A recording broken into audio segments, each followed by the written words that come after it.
All right, let's move on to the front end. So the topics of the day are asset bundling and Vite. Okay, so asset bundling refers to taking all of the assets in your application, whether they be images or style sheets or JavaScript files, and it will bundle them up in such a way that they are now ready and, more importantly, optimized for production. Okay, so as it turns out, Vite, at the time of this recording, is easily one of the most popular bundlers on the market. And of course, Laravel has support out of the box. So I'll give you a crash course. Within your project, head down to your package.json file. And yeah, very similar to your composer.json file, this is where you can declare dependencies for your front-end tooling. And you can see out of the box, Laravel suggests Axios, Vite, and the Laravel Vite plugin. All right, let's go ahead and install those. Oh, and real quick, keep in mind, you will need to have both Node.js and NPM installed. So if those are new things to you, don't worry. Just visit nodejs.org and run through the installation steps. It shouldn't take long. To see if you have these installed, of course, run node-v as well as npm-v. All right, let's use npm to install our npm dependencies. All right, and it looks like it added 23 packages. We're all set to go. Okay, so our next stop is vite.config.js. So we're pulling in that Laravel Vite plugin, and we are defining our input. And it looks like we have one CSS file and one JavaScript file. And you'll see that they are located in your resources directory. All right, let's have a look at CSS, since that's a little bit easier. Why don't we say, for the body, I want the background color to be red, just something very bold and clear. Okay, now I want to reference this file. But notice it's actually not within my public directory that would be accessible from the web. It's in the resources directory. So we will need to compile this, and here's how. If I quickly head back to package.json, you'll see that we have two scripts here, one called dev and one called build. And they're very simple. They just defer to Vite commands. Okay, so from the terminal, I could run npm run dev. All right, and now it's running. But real quick, notice that the app URL is set to localhost. Now it's pulling this from your environment file. So here's what I'll do. I will hit Control-C to exit out. And if I switch back, let's go into our environment file. And yeah, right up here, I'm going to update this to our local app URL, which is example.test in this case. Okay, so now if I run it again, you'll see the app URL is correct. So now if I switch over to the browser, yeah, I don't see any red here, do I? Well, of course not. We defined it in that style sheet, but we haven't yet imported it within our Blade files. So that's the next step. So back in our editor, let's go up into our views directory. And of course, we could place this within our layout component. I'll do it right here at the top. Now, Laravel has a Vite directive that makes this really easy. All I have to do is reference that root app.css file, and it'll take care of the rest. All right, and now we get red. Perfect. Okay, so next I want to show you hot reloading. This is just a fun term that means whenever you make a change to a script or even your style sheet, the browser will automatically reflect that without needing to manually refresh the page. Here, let's switch layouts to make it a bit more clear. Background orange, save, it instantly refreshes. Background black, background green. Pretty cool, isn't it? Okay, so this will work for your style sheets, but it also works for your JavaScript. Back to vite.config, we specified an entry point as resources.js app.js. So you will find that here. All right, so this is what Laravel suggests out of the box. Maybe import a bootstrap file that does anything you need to bootstrap your front-end dependencies. In this case, because making AJAX requests is so common, Laravel will assume, maybe you probably want to pull in Axios and provide some initial configuration. All right, so let's do, some hello world stuff here. Let's alert hello from the JS. Save the file. All right, and now, of course, we need to reference it, right? So we can do that once again from our layout file, and we can reuse this same Vite directive, resources.js app.js. All right, so immediately when I save this, the browser should update. So if I switch back, all right, and there we go. So now we are bundling up both our CSS and our JavaScript files. All right, so yeah, let's talk about Tailwind now. Up until this point, we have been referencing it through the CDN. And that's great for demos, but yeah, for real-life production deployments, you don't want to do that. So now that we understand Vite, or at least a little bit of Vite, why don't we solve that problem? In your browser, visit tailwindcss.com, and let's go into the docs, and down to installation, and let's choose a framework guide, Laravel. All right, so we already have a Laravel project.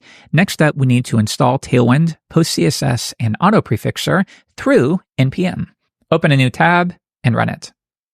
All right, there we go. So when we ran Tailwind CSS init, that creates yet another configuration file within your project root. Let's have a look right down here, and there we go, brand new file. All right, let's switch back to the docs. All right, step 3, configure your template paths.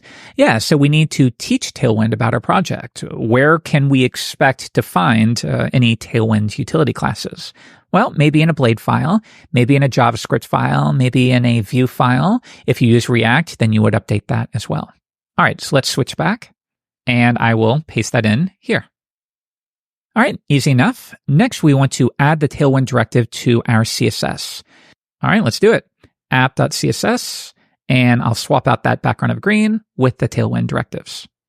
All right, finally, start our build process and begin using Tailwind in your projects. Yeah, it's as easy as that.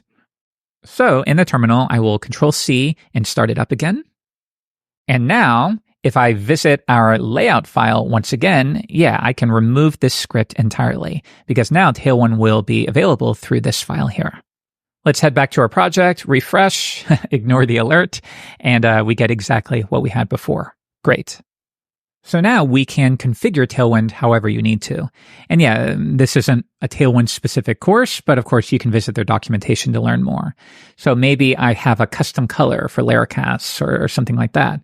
I could say extend and add to colors one called Laracasts, and I will make that equal to this blue shade that you see right here.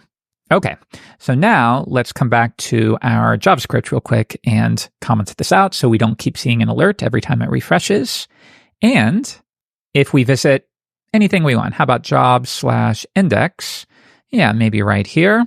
We will take the job title and I will use my new class, which is text Laracasts, as you see right here. All right, let's switch back, go to jobs, and there we go. And actually, in this case, it's a very similar shade to the text blue 500, just slightly different.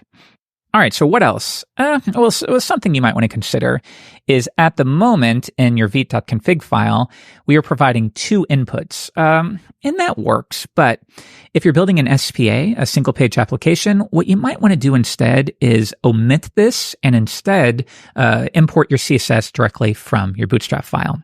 So if I were to come back to javascript.app.js, I could then import our style sheet. So let's go up a level into the CSS folder and grab app.css. Okay, so if you want to take that approach, of course, return to layout, and let's make sure that we remove that CSS file. Okay, so now we are exclusively importing the JavaScript file that will then import the CSS. And yeah, this is a very common approach when building a single page application. So now if I switch back and refresh, yeah, we still get the same thing. Okay, so keep in mind, one is not necessarily better than the other. It just sort of depends on what kind of application you're building. If you're working on a fairly traditional server-side app with Blade files, then I probably would keep those 2 entry points.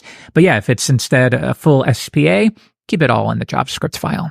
Okay, so now to wrap up, if I return to our package.json file, there is a second script called build. This is the script you will run to prepare all of your files and bundle them up for production. So if I hit Control-C from the terminal, I can say npm run build. And yeah, notice it doesn't set up a watcher here. It's a one-time thing, and it builds them for production. So notice we have a compiled CSS file and JavaScript file that have been zipped up and compressed as much as you possibly can. Now, what's cool about this is we don't have to change anything. That Vite directive is smart enough to detect whether we are currently in a local hot reloading environment or if we're in production. So now if I switch back and refresh, yeah, nothing changes except for the fact that now our project is primed and ready for production. All right, good work, and hopefully most of that made sense.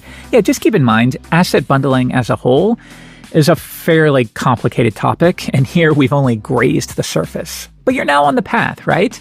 And when you need to learn more, you can do so. But yeah, you know what's funny? I think you'll be surprised how what we covered in this video, it's going to take you a long way. It'll cover 85% of what you need to know. It's pretty surprising. And that's a testament to the Laravel team and how useful that Vite plugin ends up being. Okay, so moving on, we got to stop somewhere, right? We're now at episode 26. We've covered a great deal of the framework, not nearly all of it, but a great deal for a beginning series. So next up is our final project. And I'll warn you, we're going to go a little bit quicker than usual. I'm not going to stop at every single line to explain it. You're expected to understand the basic concepts. But I hope you'll enjoy it, and you'll get to see how I would generally go about starting a brand new project. So I'll see you then. Please be excited.